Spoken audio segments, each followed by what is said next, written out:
Let's have a look at the multicellular organism questions in this 2022 paper. All right, this is SQA 2022 biology. So let's have a look at the first multicellular question. This is question 7. Patient is diagnosed with a tumour in the part of the brain labelled X. Okay, so what part of the brain is that? Well, that's the cerebellum. Remember, this is the cerebrum up here. Easy to get these two confused and mixed up. Cerebrum, cerebra, there are two of them. And this is the cerebellum. Okay, and then we have the brain stem here. All right, which of the following effects on brain function might the patient experience due to a tumour? All right, well, the cerebellum is involved with spatial awareness and balance. So it's not going to be a memory loss, not going to be a regular heart rate, it's not going to be increasing breathing rate. Let's just think memory loss would be in the cerebrum, irregular heart rate would be in the brain stem, an increase in breathing rate would be in a brain stem effect probably, and loss of balance would be the cerebellum. So we're going to go for loss of balance, which is D. All right. Which of the following shows the pathway involved in a reflex arc after a person touches a very hot object? Well, you're going to start with a sensory neuron because you sense the object, right? So sensory neuron doesn't go to the brain in a reflex arc, so the brain's got nothing to do with it. So this has got to be our answer here, B. Sensory neuron, interneuron, motor neuron. Okay.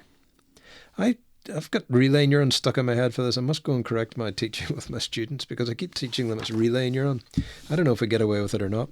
The flowchart shows how the water concentration of blood in the human body is controlled by a hormone. The brain detects a decrease in the water concentration. A hormone is released from an endocrine gland and travels in the blood. The kidneys regulate the water concentration of the blood, and water concentration of the blood returns to normal. Okay, well, what this is going to mean is that the target tissue for the hormone is going to be the kidneys regulating the water concentration of the blood. They're the thing that reacts to the hormone traveling in the blood. So it's going to be the kidneys. So your answer is going to be C. All right. And the water concentration of the blood returns to normal. So regulation. Insulin is involved in the regulation of blood glucose. Which row in the table describes the response to an increased concentration of insulin in the blood? Okay, so increased concentration in the blood of insulin in the blood will cause the concentration of glycogen in the liver to start increasing and the concentration of glucose in the bloodstream to start decreasing. So the only answer we've got there, increase and increase, so that's true, but this is wrong, so it has to be B. So we're going to go for B. All right. Question 11. A recessive allele is expressed in an individual's phenotype when the dominant allele has not been inherited from either parent. Well, that sounds right. Let's just check the others. Dominant allele has been inherited from only one parent. Recessive allele has been inherited from only one parent. Doesn't matter. Recessive allele has not been inherited from either parent. The bottom line is that a recessive will only express in the absence of the dominant allele. So if you don't get a dominant allele, your recessive phenotype will express. The human body can be defended against disease by lymphocytes producing phagocytes. Well, that doesn't happen. Lymphocytes don't produce phagocytes. These are two separate white blood cells. Phagocytes producing antibodies. Phagocytes don't produce antibodies. They're the hunter-killer cells. They go around phagocytosing things. The clue's in the name. They engulf pathogens. Antibodies producing lymphocytes. Well, antibodies are proteins. They can't produce cells, so that's nonsense. And lymphocytes producing antibodies. This is the correct answer. So lymphocytes make antibodies. Just remember, lymphocytes make antibodies. Phagocytes engulf bacteria. They're the hunter-killers, okay? Question 13. This diagram represents the human heart. Right? And, okay, so let's see. Starting where oxygenated blood first enters the heart, identify the order of blood flow through the heart. Right? So we're going to start at Q. Let's just check. We've got to make sure that's the thickest wall, just in case they've done it the other way around. You never know. They haven't done it yet, but they might do it. So the thick wall is the left side of the heart. So we're looking at the left side of the heart here. The left atrium is where oxygenated blood enters the heart from the lungs. Left atrium. All right. So it's going to go QR, then it's going to go around the body, then it's going to come back from the body into P and then to S. So QR, P, S. Right? QR up here, P, QRPS. What have we got here? QRPS.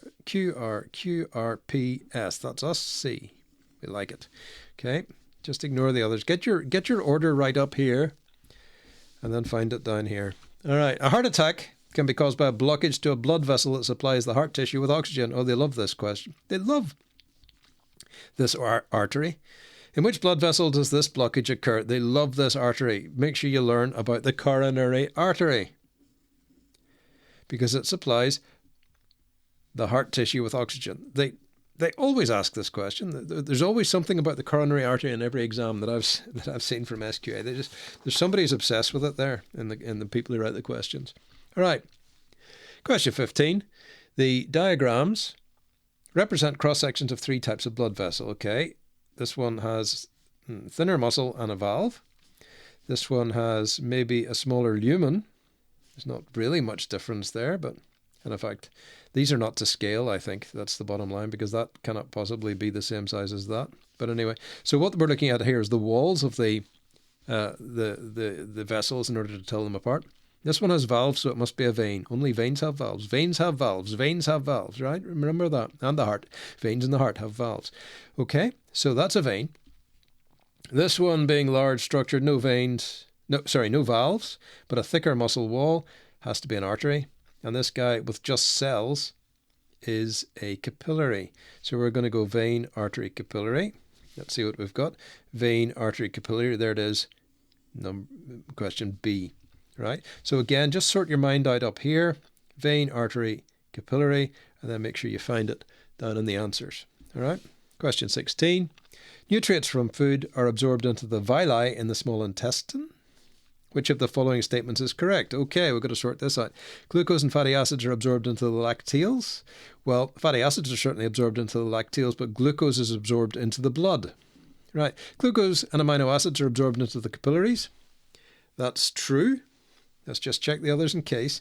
Glycerol and fatty acids are absorbed into the capillaries. No, they're absorbed into the lacteals. These are the 2 things. And glycerol and amino acids are absorbed into the lacteals. Glycerol is amino acids are absorbed into the blood through the capillaries. So where was it? Glucose and amino acids are absorbed into the capillaries. That's our answer. Okay. Thanks for watching. I'll see you next time.